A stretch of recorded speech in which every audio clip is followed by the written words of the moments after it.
Hello! నమస్తే. Welcome back to my channel. మీలో ఎంతమంది మండీ రెసిపీని ఇంట్లో ట్రై చేశారో కామెంట్ చేయండి. ప్రాసెస్ చూసే ముందు మన పేజ్‌ని ఫాలో చేయండి. మిక్సీ గిన్నెలోకి బిర్యానీ స్పైసెస్ మొత్తాన్ని వేసుకొని మెత్తగా మిక్సీ పట్టుకోవాలి.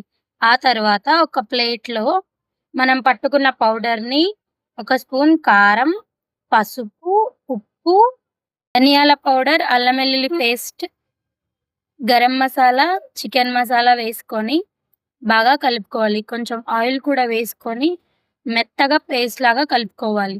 కలుపుకున్న తర్వాత కొంచెం వాటర్ యాడ్ చేసుకొని ఇంకా కలిపి పెట్టుకున్న తర్వాత 2 జాయింట్ పీస్ తీసుకొని మనం కలిపి పెట్టుకున్న పేస్ట్‌ని ఆ జాయింట్‌లకి బాగా ఫుల్లుగా ముక్కకి బాగా పట్టేలాగా మొత్తాన్ని కలుపుకోవాలి. కలుపుకున్న తర్వాత 6 గ్లాసులు బియ్యానికి 12 గ్లాసులు వాటరేసి పొయ్యి మీద పెట్టుకోవాలి.